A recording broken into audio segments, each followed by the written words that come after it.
Can the Oklahoma Sooners get back on their winning ways?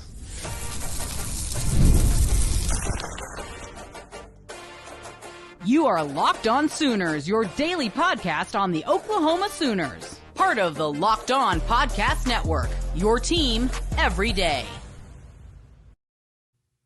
What's up, Sooner Nation? Welcome to Locked On Sooners, and thank you for making Locked On Sooners your first listen every single day. Shout out to all the everydayers out there. Today's episode is brought to you by FanDuel. Place your first $5 bet, and you'll get started with $200 in bonus bets guaranteed. Visit FanDuel.com to get started. I'm John Williams, and he's back. He's Jay Smith. Welcome back, Jay. I hope you've had a productive week. I know you got a lot to say about Oklahoma, South Carolina, so we'll just get the ball rolling.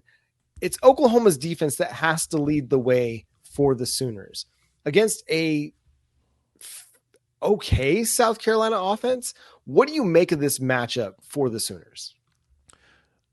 With the struggles that we watch out of South Carolina offensively, this is the perfect opportunity for the Oklahoma defense to actually show back up.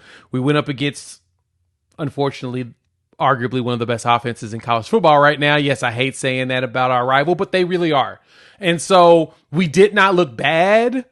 We looked awful, but we didn't look bad overall on defense. We held Texas to under their traditional number of 495 yards. They went 409. So you kind of got to take a bow that you kept them from 90 points, 90 yards more than they normally would get. You got them under. So for the Sooners in this game, though, South Carolina is not the most explosive offense, averaging 362 yards a game in total offense. They don't do anything just great. They're a decent run team, right now, and run their middle of the conference at about 175 yards a game. And that's honestly where our defense has excelled, John. So I guess the question is, can we turn that back up after allowing one of the worst run teams in the conference in Texas run all over us like they did? Can we get back to focus? I heard that they had a players only meeting and they think that they have worked out whatever kinks they have. So think we're good? We'll see. I mean, so much of what is going to be important for Oklahoma is, can they play a consistent ball game? Yeah, because that's the key. What really happened against Texas was they just fell apart in the second quarter. They just lost their minds, lost their keys, lost their run fits, lost their tackling ability. Their pets' heads were falling off. You name it. Yeah, it was just not good. But for the other three quarters, they were mostly solid. In the first quarter, they were great. So if they can play a consistent game, a down in, down out, consistent football game where they play up to the standard of Oklahoma defensive football, which is a pretty solid standard now. It's not the standard that it was in the past. It's not the defensive team that it was under Lincoln Riley. This is an improving defense. If they can play to that, then I think they got a shot, man. It's like you mentioned, South Carolina can run the ball. Oklahoma is really good at stopping the run. They've been so throughout this year, even against good run teams like Tennessee, a good run team like Texas. I mean, listen, Texas may not have good numbers, but they've got a really good offensive line and they've got some dynamic runners. That second quarter aside, they were pretty good against the run. Yes. And so if they can come out and they can play a consistent game like that, I feel good about Oklahoma's defense being able to slow down South Carolina. Yeah, you look like we talked about this like right after the game, and I've talked about it a little bit on my channel, that you felt the defeat out of this team. They just looked defeated after, that first quarter of really good defense, and the second quarter just kind of So with the South Carolina team, the biggest thing is going to be getting out there early in the North Sellers. He's going to be trying to get a little scrambling going. For him, moving around is going to be critical. To me, you may want to adopt a similar strategy that we saw from Texas, how they used Anthony Hill. Just, you either have Kip Lewis or Kobe McKenzie, just one of the linebackers just filling up any gaps or lanes while they're spying Lenoris, and make Sellers have to throw the ball. And if you throw in the ball into the right type of coverages, we should have a good opportunity to either break up some passes or get some turnovers. Now, we do a very good job of causing turnovers. We did it against, in the last game. So if we keep that going, John, I think that's going to be the thing that's going to help us the most. Now, I got a question for you. Secondary-wise, is it time for Eli Bowen to be out there full-time? 100%. Yeah, he's got to be a starter. He's been your most competitive player. He's one of your highest graded players right now, according to Pro Football Focus. He plays above his weight class. You know, he's not the tallest dude, but he plays with good technique. He's a good tackler. I think he has earned the opportunity to play a lot. I guess when you ask that, it's going to be with his height. Now, that his height is going to be an unfortunate piece when you talk about Nick Harbor running around out there on the field. Should we go ahead and put the Bowen bracket out there? Just call that the whole philosophy. Let Peyton Bowen, Eli Bowen bracket Nick Harbor have like a whole set that, you know, Zach Alley just says, look, on the defensive side, I want you to have Eli Bowen in the front, give me Peyton Bowen behind him, and y'all just bracket this dude and force it to be a pass where Sellers is not going to want to throw. Make him go to some of the other guys, and then at that point, we're going to need to see a Des Malone step up. We're going to see a Jacoby Johnson, who's back on the defensive side of the ball, it appears. Not sure if he's going to play offense for us. Snap. Right, all of us snaps on defense, if I'm correct. And so you're going to want to put them to the test, and then at that point, Robert Spears Jennings can kind of help out or whatnot, but it does feel like a Bowen bracket would be the smartest thing to do when you're going against a guy like Nick Harbor. I think that's a very fair opportunity to create some mismatches and create some opportunities that you can force Lenoris to go another direction. I also just think that Oklahoma's defense, it can be complicated for a young quarterback to read because of the different coverages that they like to run, the zone blitzes, dropping Trace Ford or R. Mason or Ethan into coverage.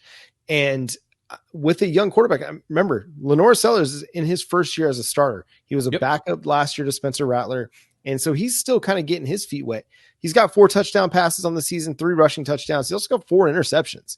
The dude will give the ball away. So I don't think you necessarily have to change up your game plan a whole lot. Continue to do what you do and make him guess wrong and make him second guess what he's seeing and kind of do similar to what's happened to Michael Hawkins, have to pull it down and run. Now, he's a much bigger runner, 6'3", 230. He's a big dude. So if you're not going to be getting him down, you better make sure that you got a good hold of him so that somebody else can get him down because he's going to break some tackles. I think Oklahoma just needs to go and play their defensive game. Do they have big play makers? Absolutely they do. Harbor he's got a ton of speed. He's got great size. He can beat you. I mean, he did it to Alabama last week, and it was just kind of really nonchalant, touchdown in the corner of the end zone. But if Billy Bowman rises to the occasion, if Danny Stutzman, Robert Spears Jennings, if their best players play the way that they're capable of playing, Oklahoma's defense should be able to hold them in check. That's my expectation too. And I'm wondering if we're going to go ahead and continue that 3-man front. We saw success early, and then it just fell apart with filling the gaps at the linebacker spot. I don't have a problem with it being mixed because what happens is the 3-man front basically promotes teams to start to run the ball. And that's when we've seen our linebackers stuff the run, and that's kind of been showing our strength while also adding additional, either secondary player or linebacker to help with, defending the pass. I kind of want to see more 3-man front with this because I think our defensive line is strong enough to get past it, which I understand, why you would be against it. If we force Rocket Sanders to run more and we just hit him right there at the entry point of the run, this may be able to turn the table to where we force Sellers to throw the ball a lot more than he's probably comfortable with, and we may be able to get some turnovers because we're going to need turnovers. We'll talk about the offense in a minute, but we're going to need turnovers. Yeah, the defense is going to have to force some turnovers, create some short fields for the offense to have some success in this game. It's a wild matchup where it's hard to know exactly what you're going to get on either side of the football because, again, an athletic quarterback, he can create some problems for you, some big playmakers on the outside, a good running back in Raheem Sanders, who's capable of churning out tough yards as well as creating big plays on the ground. But so much of the success for the Oklahoma Sooners this weekend is going to come down to the offense. What do they got to do? How can they achieve success against South Carolina? We'll discuss coming up next here on Locked On Sooners. Today's episode is brought to you by Hims. your sex life is important, but your schedule is busy. You don't have the time to go to a doctor's office to get treated for ED. Through HIMS, you can get a personalized ED treatment without stepping foot outside your door.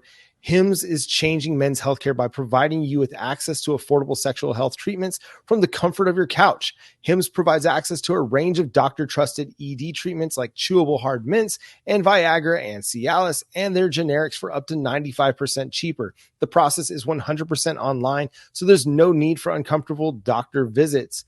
Just answer a series of questions on their site, and a medical provider will determine the right treatment option. If prescribed, your medication ships directly to you in discreet packaging for free. No insurance is needed, and one low price covers everything from treatments to ongoing care. With hundreds of thousands of trusted subscribers, HIMS can help you find the ED option that works for you. So start your free online visit today at hims.com/lockedon. That's HIMS.com/lockedon for your personalized ED treatment options. hims.com/lockedon. The products mentioned are chewable compounded products, which are not approved by or verified for safety or effectiveness by the FDA. Prescriptions require an online consultation with a healthcare provider who will determine if appropriate. Restrictions apply. See website for details and important safety information. Subscription required. Price varies based on product and subscription plan. College football fans, it's that time of year. It's getting cold. And Home Field Apparel has got you taken care of, from hats to hoodies to long sleeve shirts like this. Home Field's got some of the coolest products out there. And one of my favorite things that Home Field is doing for us right now is, for our Locked On people, they're going to give you a discount, 15% by using the code Sooner24. For me, I went out there and got one of their boxes, and I promise you the box is probably one of the best ones that I've seen out there. They got the Platinum Pass in there to get you 20% off your purchase.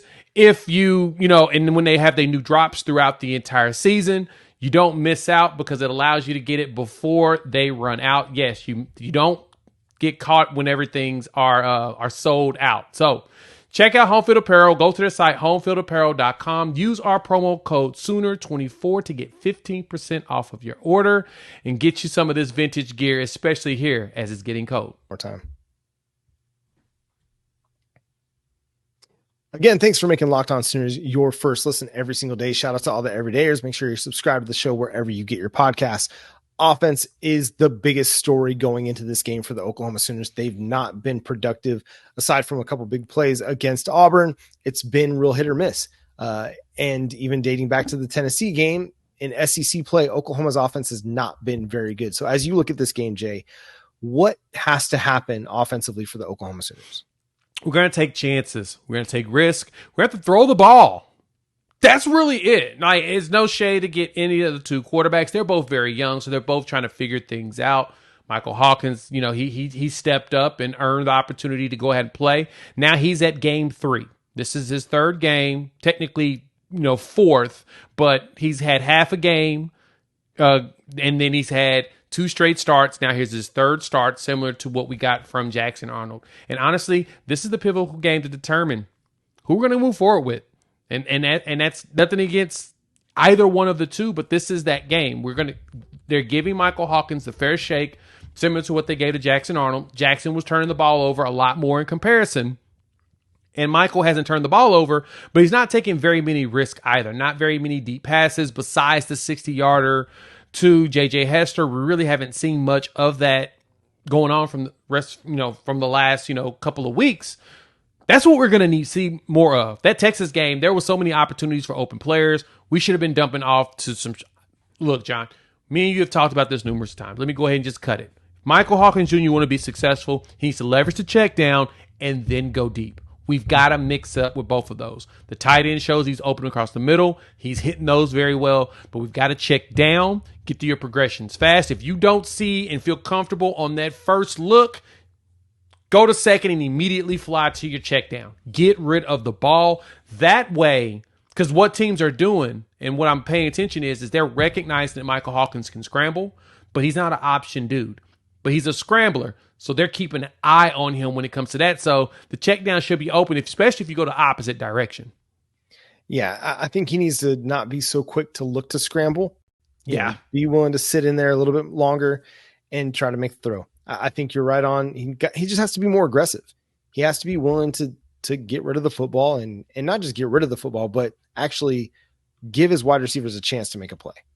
Yeah, put it in the air. Let them go up there and go get it sometimes. That was the one thing I think I appreciated most about Caleb Williams when he was here. I know talking about, former players or whatnot, but him as a true freshman, the one thing he would do, he gonna put that thing out there. Let the wide receiver figure it out. Yep. And just let the wide receiver contort their bodies to go. He was especially throwing it to spots where the defenders weren't even really watching the ball. They were busy trying to keep up with the receiver, and he would throw it to spots to where the receiver could do what they needed to do, get a little space from that defender, and make the catch. That's what we need to do. Not really throwing it into double coverage, but throw it up to where the wide receivers can go figure that bad boy out. That's going to be your saving grace going forward for this season. It's time for players to make plays. We need playmakers. They need to go ahead and make those plays. Stop sitting on our hands. Stop playing around. Go make the plays. There's nothing wrong with that. And once you do that, guess what? The run game's going to open. And when the run game's open and you take advantage of that, in which we looked good with the outside zone, then the pass game's going to work. And it's going to keep going back and forth. John, all we need is Michael Hawkins Jr. to go out here, get rid of the ball on some short passes, and also throw it up. Let your big guys go after it. Let Kearney go after it, which looks like we're going to see more of him. Let J.J. Hester go after it. He deserves to see more at this point. I mean, after the Auburn game, we want to see more of him. And then you can start giving the ball to your running backs in short passes or handoffs. We just got to throw the ball more. That, to me, is where the success is going to be. But to be honest, John, I got this question for you. By halftime, if Hawkins is less than 100 yards passing, do you go ahead and switch back? It just depends on how the game's going, dude. I don't think there's an easy answer here. And I don't think there's going to be an easy decision made. I think so much is going to have to just depend on how he looks. Is he still unwilling to throw the ball when a guy is running open, or when a guy's running to a spot and he may not be quote unquote open, but there's enough room to make a throw? Then, it'll just we'll have to see. I mean, is he bailing when his first read's not there and trying to find room to run? Is he doing the true freshman things? That's going to be the biggest question.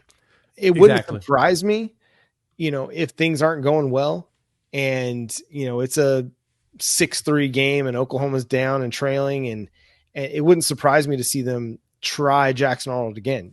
He's hit the reset button. He's had a few weeks to sit and just collect himself. So it wouldn't surprise me to see them go back, because right now you don't have a definitive answer either way on either guy. Yeah. Now, neither guy has shown you. Yeah. Right. And it's still really early in both dudes' careers. So what we've seen this year isn't definitive of who they are as quarterbacks and as players. There's still a lot of growth and development that can happen. But if you're just looking in the right now, which college football is a what have you done for me lately business. If you're just looking for the right now, and you're Brent Venables and you're Seth Luttrell and Joe John Finley and the offensive staff, and you're trying to figure out what's going to give you a spark. I mean, if you're not getting it from Michael Hawkins, and I don't even like speaking in hypotheticals, because I hope that he goes out there and he balls. I really do. I'm not into these back and forth quarterback situations. I don't think it's an enjoyable experience for anybody involved. So I really hope he just goes out and balls. As big of a Jackson Arnold fan as I am, Michael Hawkins is your starter. I want the dude to go ball. I'm in the exact same boat. And since he's the one that got the green light forward, I need him to go out there and just show it to us. Yeah. I mean, that run against Auburn was awesome. We don't need to be looking for those. Look at get your passing rhythm going. Then as the game progresses and you've got a good rhythm going, once you get close to 200 yards, start scrambling around, because then they're going to start. Then the defense is going to have to keep you honest. You're keeping them honest to where they don't know what direction to go. Right? They don't know if you're going to go with the pass. You're going to scramble it around, but don't make it as obvious. And that's usually what you get out of young players. It's just the unfortunate thing of someone without a bunch of experience that kind of show their hands in a way that they probably shouldn't. So for him in this game, and honestly, I'm not even leaning heavy on the run game right now. If we pass the ball enough, the run game is going to continue to open, because those outside zones did run. I just hope we don't go into this option. Just scrap the triple option, Scrap the RPO, get rid of both of those. No need for the quarterback to make a whole bunch of decisions at this point.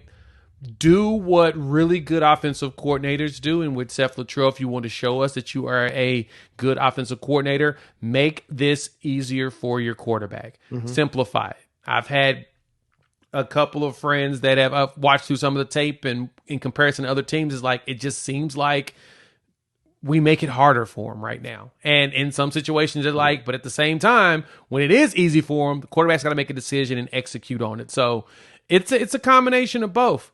Just do something. That's all I ask. And I, for one, please lean on the run game more. I get it. You've got a talented, true freshman quarterback that you want to give him all the opportunities to go make a play. But let's not give him all of the opportunities. Let's rely on Javonte Barnes and Gavin Sawchuk. And if all they're giving you is dirty yards and it's 3 yards a pop, 2.5 yards a pop, that's still putting you in better situations than 2nd and 10, 3rd and 10. If you can get the 3rd and 5, that's still setting your quarterback up for better success than 3rd and 10. So yeah. I'm of the mind I want to see them go run the ball, because I don't think that the game script is going to be such that you're not going to be able to run it all 4 quarters. Now, you kind of had to abandon the run at times against Texas because you got so far behind. But, man, run the ball. And run it. And, again, get rid of the option stuff. Like, quit making it a choice. You're running the ball this play. You're handing it off to Javonte Barnes, and you're letting him go pick up a few yards. If it's only 3, fine. We don't have to hit a home run every single play. I mean, it'd be nice to hit a home run. But just get efficient and get ahead of the chains and move the football. We're going to talk keys to the game coming up next because, hey, this is a big, big game for the Oklahoma Sooners. We don't like to talk about must wins and talking those kind of absolutes, but this one kind of feels like it's a must win. Hey, NFL fans, you can start your season off with really big returns on FanDuel, America's #1 sportsbook. So if you got a hunch during the middle of the game, you watch and check out some latest stats, look at the play-by-play, you could do all of that on the same screen where you're placing your bets. Like right now, Oklahoma is only a 1.5-point favorite in this game. So that line has been dropping because there's so many questions when it comes to what this offense is going to be. But you've also got NFL and NBA action on the FanDuel app you can go check out. And so you can go in there, you can get started. $200 in bonus bets guaranteed when you place your first $5 bet. So head over to FanDuel.com and take advantage of it. Again, thanks for making Locked On Sooners your first listen every single day. It's keys to the game prediction time. Jay, give me an offensive key to the game to get us going. Offensive key to the game is going to be passing the ball to the wide receivers. At this point, I've been preaching get tight ends involved. We're not really doing that. So let's get the wide receivers. I need Zion Kearney and J.J. Hester to get at least 3 catches a pop.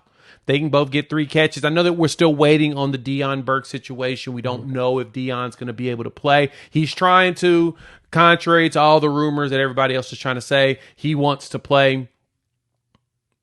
If we can get at least 3 catches out of J.J. Hester and Zion Kearney, I think I'll be happy. And I think that'll mean that we're trending in the right direction. I mean, you put out the tweet about how much Michael Hawkins had the ball in his hands.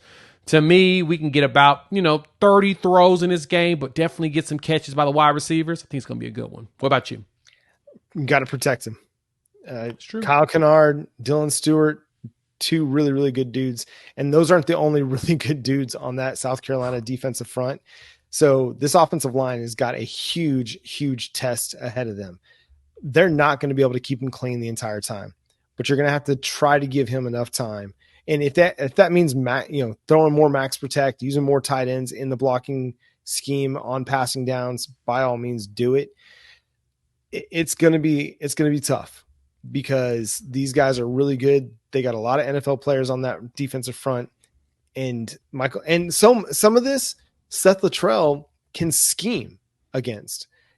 Get the ball out of his hands quickly, whether it's a wide receiver screen, a little flare out to the running back, something, a quick turn and a quick hitch by the tight end, just to go 5 yards, turn around, sit down in the zone, and on time, you can set yourself up and set your quarterback up for some success if you scheme the passing game to get the ball out of his hands quickly and then try to let your playmakers make plays.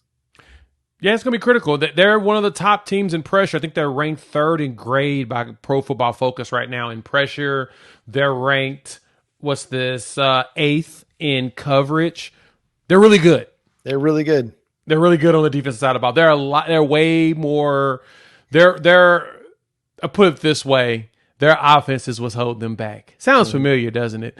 So, if anything, we've got to make sure that we are not letting them abuse us on the front line. Which I think the offensive line having continuity now, going into our fourth week in a row, that should help us. That should be one of the key things that'll make us look better. I think the line will play better now that they're together, and hopefully they're talking more. Hopefully they're loud and more vocal. But they're going to be the biggest challenge for us. They're the best defensive line we're going to see. I'll be curious what the offensive line looks like, because partly in that game, Michael Tarkin came out, Sexton slid over to left tackle, Heath Ozida came in at left guard. It's not something we really talked about on this on the show this week. Yeah, but what they do along the offensive line. Now, I think they go back with the experience and the line that they had, but it wouldn't surprise me to see more Troy Everett in there somewhere, because he did play well against Texas, but it's going to be a huge matchup to watch this week. Defensively for the Oklahoma Sooners, I think it just comes down to stopping the run. If you stop the run on early downs and you make Lenore Sellers beat you in second and third and long situations, I think that plays well into what Oklahoma wants to do defensively. I agree. We are a top 10 rush defense by grade over PFF. So we're doing really good job there. Our biggest problem is that it just doesn't hold up after, the secondary starts to slowly, quote unquote, get gashed. But we're doing what we're supposed to do on the defense side of the ball. And I think that's going to be what's going to be our saving grace. South Carolina's offense just isn't that great. They have opportunities to be great, but there's just not. And if you do enough to confuse in the way our scheme is, and I know Zach Alley can do that and throw some exotic stuff out there, we should be able to contain them and make life difficult. We just need to keep the 3 and outs coming, stop the run, and keep the 3 and outs going. If you keep them at third and long on a regular basis, we have an opportunity to easily pull up this win. But the key thing is you've got to keep them in third and long. Yeah, and limit some big plays, because what happened against Texas is things started to unravel when the big plays started coming. Whether it was that catch along the sideline or the run where, listen, guys were late to the field, late to get the call in, and nobody was quite ready to play, and then you're grasping at straws, so to speak, and missing tackles. So playing, and I think being at home will help, but playing a little bit faster and getting set a little bit faster as a defense will put them in a better position. I think special teams is going to be huge. We know Shane Beamer is going to try and channel his father on the road, the great Frank Beamer and Beamer ball, and try to create some crazy things on special teams. Shane Beamer he's not afraid to run a fake punt, fake field goal, onside kick. He's going to try and leverage special teams to steal a possession, steal a score, steal an opportunity to create a big play and a big momentum shift. So I think Oklahoma, which has been good, they've been much improved on special teams. If Oklahoma can win the special teams battle, again, this could just mean winning the field position battle. This could mean making all your kicks when you get opportunities to make a kick, being ready and aware of the fake opportunities and the fake potential, and just being keyed in and locked in on some of those things. If Oklahoma can win the special teams battle, I think they win the game. I agree. It's all we got to do is win the special teams battle, win the field position battle. Should be a good game. Should be an opportunity for a close win. I don't think it's going to be a blowout on either direction.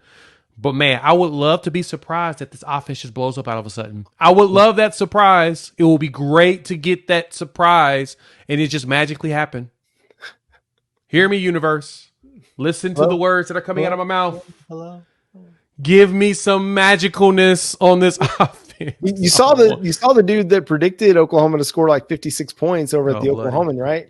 I did see that, and I Shout out to my brethren over at the Oklahoman. I'm not sure how you get to that point, but what do you got for a score prediction, Jay? I've got it's going to be ugly 2017 Oklahoma. See, you're a little bit more optimistic than I am. I'm maybe more optimistic offensively than I am. Maybe I'm more optimistic defensively. I'm going 17-13 Oklahoma.